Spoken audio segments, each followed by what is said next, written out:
It's a beautiful day in the neighborhood.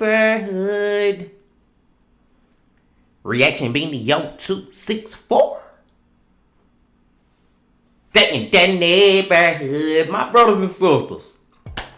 Once again, baby, we are back to get into another one of these true crime, dark, deep, and mysterious, what the is going on type of stories. Hope y'all doing excellent out there today. And I appreciate y'all for coming on back to the channel once again to fuck with the bean.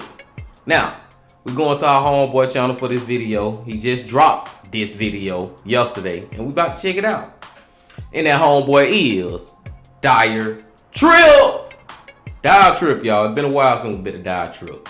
In the title of the video, they kidnapped her, killed her, and tricked her family. Now, Diretrip got a typo because it say the kidnapped her, but I'm pretty sure he means they kidnapped her. And all three things in this title is just fucked up. Kidnapped her, fucked up. Killed her, really, really fucked up. Tricked her family, fucked up. Like this, the title just let you know that this finna be a fucked up ass situation that we finna witness and watch or whatever. But before we see that fucked up situation, my brothers and sisters, y'all know what y'all got to do. Get whatever you may need. Get what you need. We back to our homeboy Diretrip on this one, my brothers and sisters. Y'all got what y'all need. Y'all ready to go? Then let's fucking go.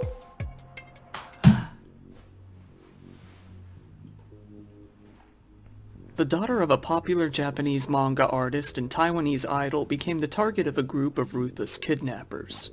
The misconduct, mishandling, exploitation, and horrific details of her case went on to change an entire nation. Get whatever you may need. A man named Asaka Takamori, who went by the pen name of Ikki Kajiwara, was an artist in Japan who mainly worked throughout the 70s and 80s. To be more specific, he was a manga artist, writer, illustrator, and film producer all in one. Out of all the content he made, he was mainly known for his work on various sports and martial arts manga. Out of each series he made, he was mainly known for a series called Tiger Mask, which seems to have gotten pretty popular throughout the wrestling community.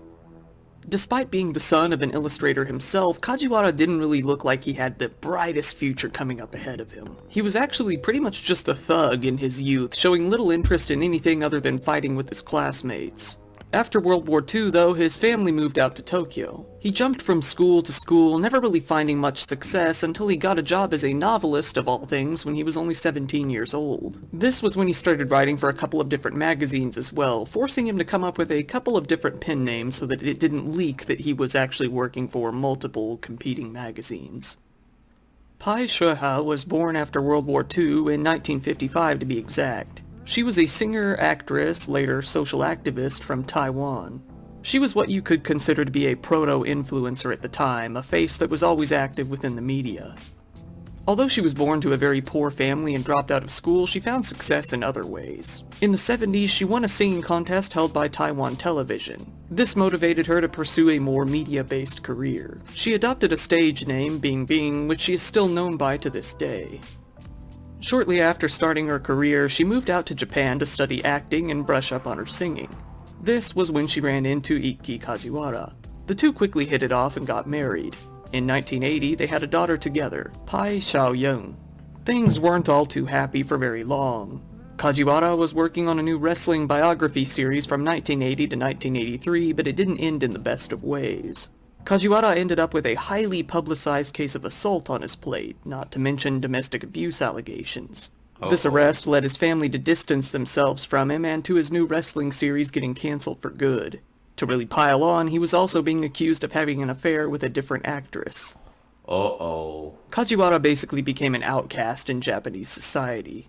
Nobody would work with him, and his family definitely didn't want anything to do with him any longer. His family turmoil was all over the news wherever you happened to look. His celebrity status was as good as gone, and his works were appearing out in public less and less. Within the next year, his marriage to Bingbing was over. Pai Bingbing decided to go back to Taiwan altogether and raise her daughter, Xiaoyan, by herself. Things weren't going all too badly for the two, though. Bingbing had only been gaining popularity as an actress, finding her niche in comedy, becoming one of the best-known entertainers of her time. She also started making pretty hefty investments into local business, mainly a catering company that was serving her pretty well.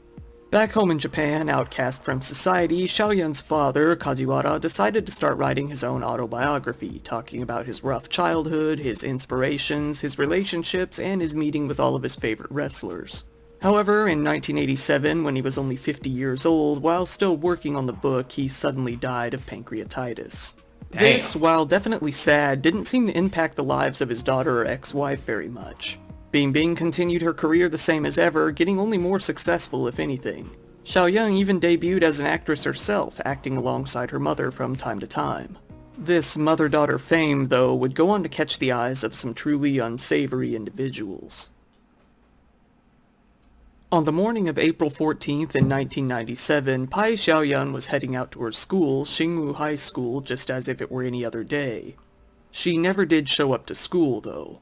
Her mother, none the wiser, was in a recording session as if it were just any other normal day. The monotony was broken when she got a phone call from a very drunken-sounding man, speaking through slurred speech, telling her that he had kidnapped her daughter.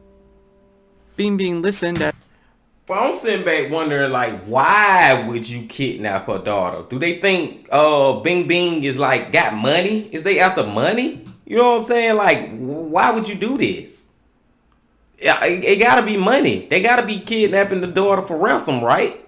That's the only thing I can think of. As this man told her to go out to a certain nearby golf course and look for her daughter's belongings as proof of his claims. He told her that if she called the police, her daughter would be killed, and that would be that. She tried to play it cool, but her coworker noticed that something was wrong pretty immediately. Despite what she was told, the coworker urged her to call the police, which she did. Together with them, she went out to the golf course to try to find the bag containing her daughter's belongings that the kidnappers had mentioned. Eventually, after what was described as hours of searching, she came across the belongings in a normal plastic shopping bag on the ground. Inside, she made several horrific discoveries. Not only were some of Xiaoyan's belongings in the bag, as she expected, she also came across a ransom note demanding what would have been about $5 million at the time, a little over $9 million in today's money. God damn! Shit! I don't know. Do Bingbing got money like that? That's a bruh. I mean, I don't put no monetary value on any human life, but I'm just saying, man. If you gonna kidnap somebody and want some money, can you make it reasonable? Can you say 100,000 or something? 9 million? Shit. Under the note, though, she found something even worse. A photograph of her daughter, half naked and tied up with duct tape. And then, lastly, she came across a small, cylindrical object that she didn't quite recognize at first. It didn't take too long before she came to the realization that this was a finger, her daughter's finger. The police, trying to play by the book in the interest of the hostage's safety, decided not to go to the media with this case just yet. It was in their protocols that a hostage situation shouldn't be reported until the police have a pretty good grasp on what's going on. But it didn't take too long before the media to realize that Bingbing, a very common face, had gone completely radio silent for a while now. This was very unusual for her, and it definitely raised some eyebrows. While Bingbing and the police were trying to find Xiaoyan and negotiate with her kidnappers, the celebrity gossip news media were already putting the pieces together to try to get in on this scoop. Regardless of how much the police tried to keep the ordeal a secret, the reporters couldn't help but put a piece together about what was guaranteed to be one hell of a media circus. The police were very unhappy. This completely violated their guidelines against reporting a kidnapping/hostage situation before the incident had been resolved. All while this was going on, Bingbing and the police had made several attempts to get the money to the kidnappers in one way or another. Each time, though, the drop-offs were called off at the last moment when the kidnappers would spy either the police or the news media lurking nearby.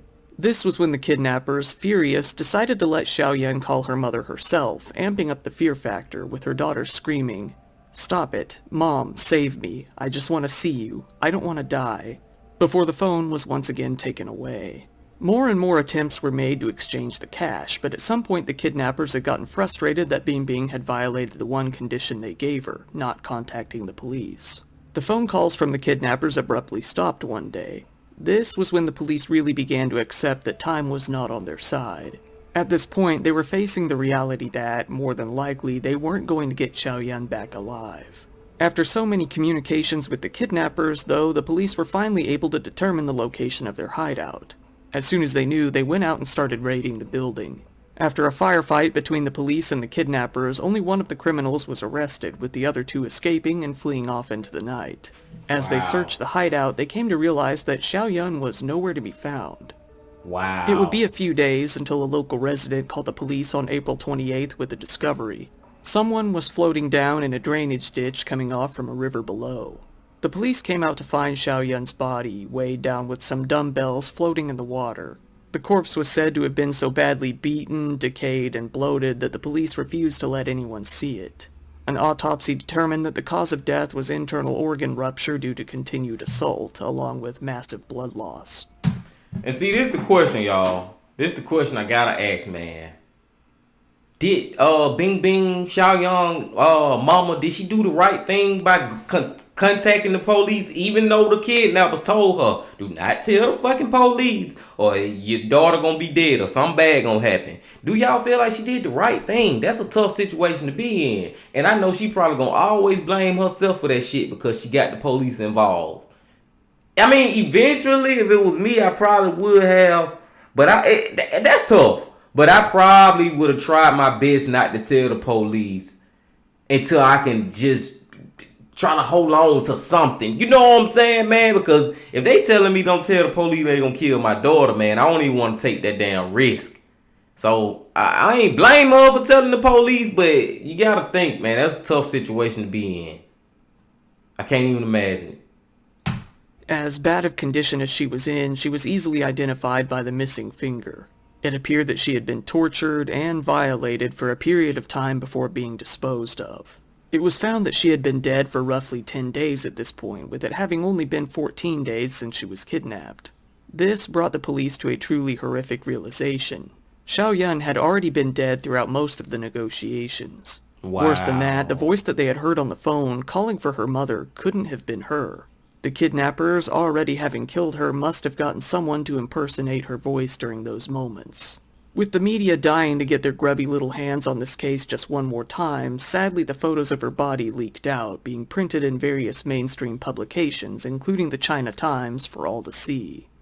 Partially due to the horrific details of this case, and partially due to Pai Bingbing's level of fame and beloved status, this case sparked outrage all across the nation of Taiwan. People had become very concerned about their safety and about the apparent decline in law and order across the country. Polls taken around this time showed that over 90% of mothers feared for the safety of their children. Approval ratings for government officials plummeted, becoming the lowest that they had been in quite some time. A lot of people felt that this kidnapping wasn't merely a one-off case. They felt that violent crime, especially crime involving children, had only been increasing.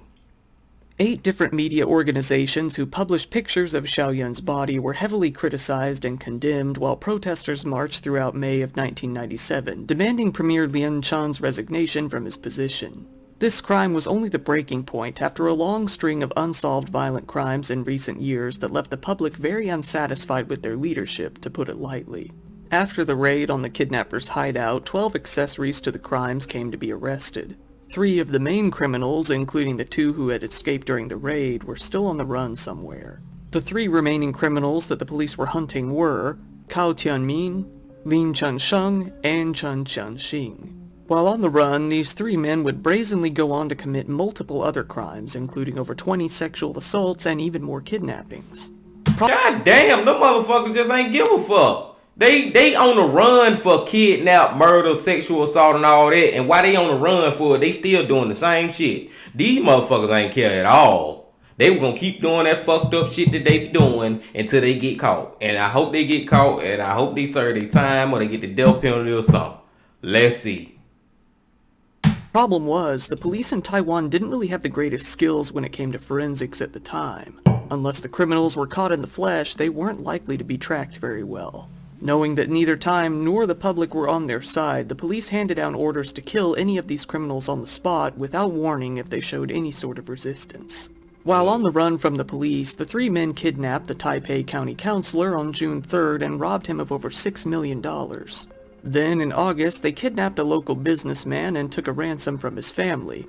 His family, out of fear, had paid the ransom in full without contacting the police.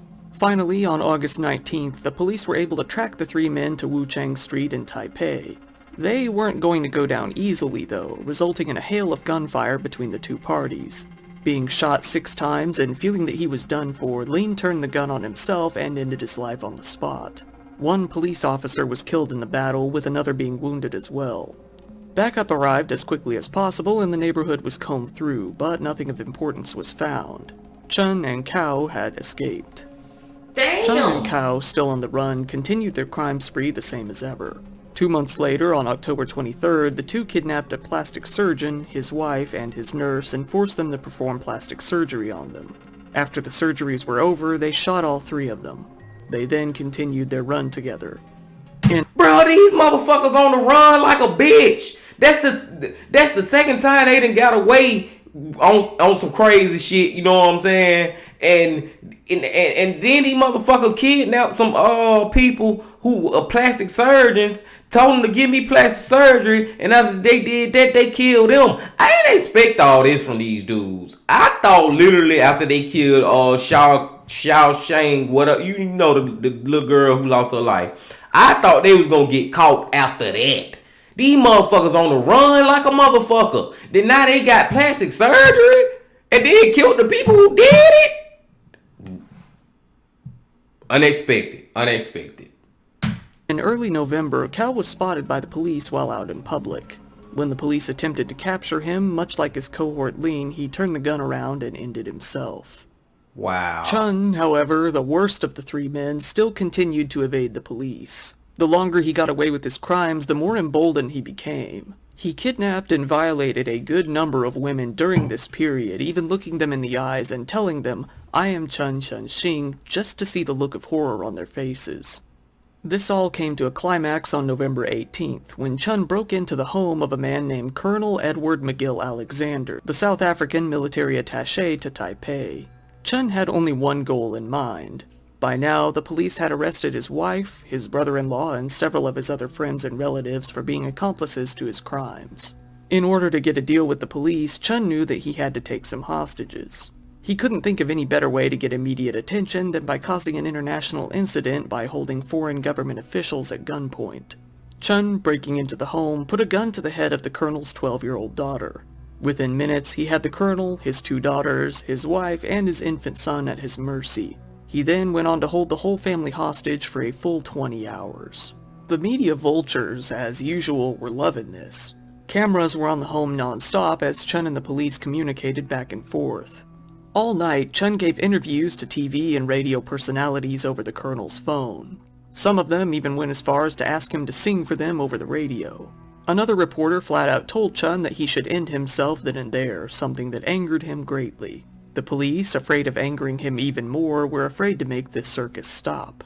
The police themselves, though, were refusing to speak to Chun on the phone, instead only speaking with the hostages. They only spoke to Chun by yelling at him from outside the home, enraging him. Eventually, they started shooting.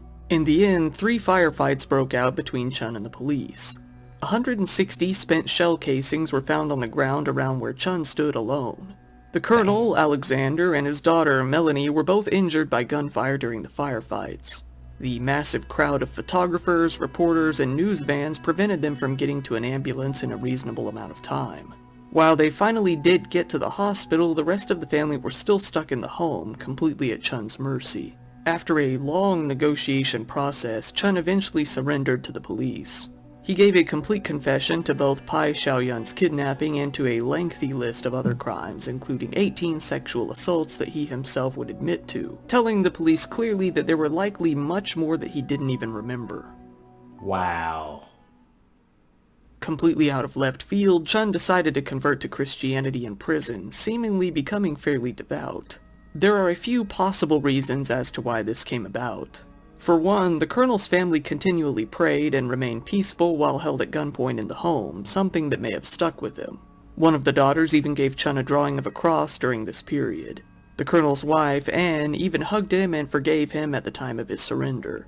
The two even visited him in prison after his arrest and gave him a Bible. Eventually, he was baptized. Whether or not he was serious about turning his life around, it was a little late now. Being that he had already been arrested and he was already behind very tight security in a maximum security prison, his chances of hurting someone else were pretty low. It's really impossible to know exactly how serious he took this new outlook on life. It's very possible that he might have just been looking for some sort of way to get some sympathy or lenience. We'll never know. In December of 1998, Chun was officially convicted for the kidnappings, murders, and numerous sexual assaults over the last year. Good. In 1999, he was finally executed for his crimes. Good. Ever since the enormous backlash that the media came to face for running the photos of Xiaoyun's body, the Taiwanese media now has new standards in place that prohibit the publishing of real, graphically violent images such as those. When asked about whether or not improvements had been made to the police force since the hostage crises, the assistant director of the criminal police said that they had absolutely learned their lesson when it came to multiple points. For one, they adopted multiple new measures to further ensure the safety of hostages whenever something like this might happen again.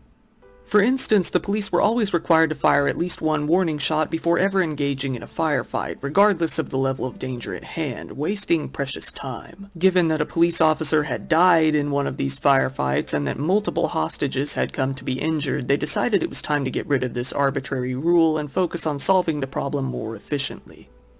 Pai Bingbing, now in old age, has become a strong advocate for the death penalty, starting her own foundation to advocate for capital punishment as well as to give free legal aid to various crime victims. Oh, I'm fucking with Bing Bing. Hey, me and Bing Bing, we got the same mentality when it comes to that shit, man. Yeah, kill somebody, get the death penalty. Fuck all that other extra shit. We ain't got to go to court all this time. We ain't got to do all this paperwork. You know what I'm saying? Your ass killed somebody, you deserve to die too. Point blank, period. And I know it took Bing Bing to lose her daughter, and that's very, very fucked up and sad, man. But I'm right with Bing Bing. I'm right with her. It's safe to say that she has reached a very different sort of fame that she once had. She went from a bright, funny, wholesome personality to someone with a much darker, melancholy atmosphere. However, she feels that this new sort of fame carries much more meaning and purpose. To this day, she still leads protest against the anti-capital punishment movement. It's said that her protests played a big part in the resumption of executions within Taiwan. Things are still dark in her life, though. Even in her later years, she's still forced to relive the death of her daughter time and time again. Just recently on social media, a flood of trolls told her that she deserved to, quote, die in the water just like her child. Oh my God. This was in response to nothing more than a video she had posted on Facebook in memorial of her daughter. This trolling ended up being the result of one single internet user in the end. Bingbing is pursuing pressing charges for harassment against her. She said, "I spent 15 years wiping out the memories of when my daughter was found, and that user's comment managed to provoke them again." Years after Xiaoyun died, Bingbing tried, with no success, to have another child via in vitro fertilization, really making that loss hit harder just that much more. Damn. Once again, thank you for watching my video. If you found this video interesting, please give it a like, it helps me out in the algorithm, and feel free to subscribe if you want to see more content like this. If you want, go ahead and follow me on social media as well. I mean, you know how YouTube is with channels like this. If anything would ever happen to me, that would probably be the only way you'd ever hear about it. If you want to support the channel even further, I do have a Patreon account which I always keep linked down in the description below, where you can see videos early, ad-free, and uncensored. Speaking of which, shout out to the top patrons.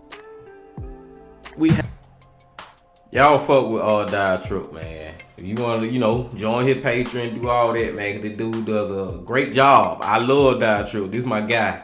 And this story right here, it's sad. I'm sad more than anything. Just because, especially at the end, you just see that when you lose a child, you will never get over it. Like, that was later in Bing Bing Life we was looking at. And she still was hurting over her child. Then people can be so fucking cruel, bro. These fucking anonymous hiding behind a computer screen and they cell phone people who say that crazy sick shit. Somebody gonna sit up there and tell her that goddamn you should die in the water just like your daughter. That is so fucking, oh my god, bro. Like, oh man, yeah, I gotta say it again. Humans can be the greatest thing on earth, and they can be the worst, because that's trolling to a point where I don't even want to call it a troll no more. You an asshole. You know what I'm saying? Like, fuck. Oh, anyway, but yeah, it's sad as fuck, y'all. No doubt, this one was sad. But another thing that stood out to me was the 3 dudes.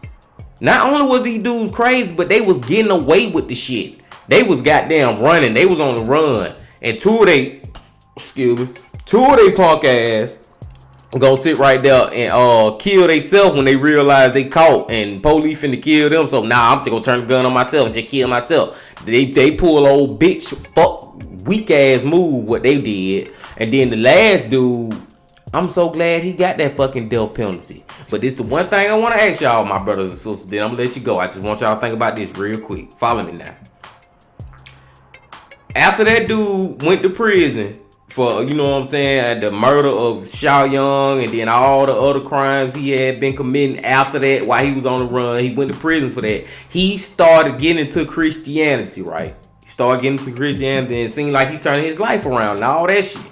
Now, he still ended up murdered, but I ain't talking about the judgment of humans to another human. What I'm trying to ask y'all, long story short, short story long, if you was God, what do you think God should do? What if you're a Christian out there? What would Jesus do? Would Jesus forgive him for all them sins now that he repented after he done killed people, raped multiple people, did all these crimes to the point where he talking about he probably can't even remember all the fucked up shit he did. After he done did all that, do you think God should still let him go to heaven? Or should he be bound for hell? Fuck the part that he got killed. That I ain't talking about the physical part on earth. I'm talking about what do you think should happen to him in the afterlife?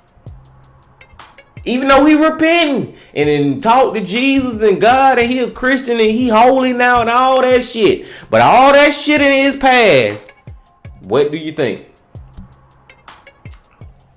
Me personally, it's too late, bruh.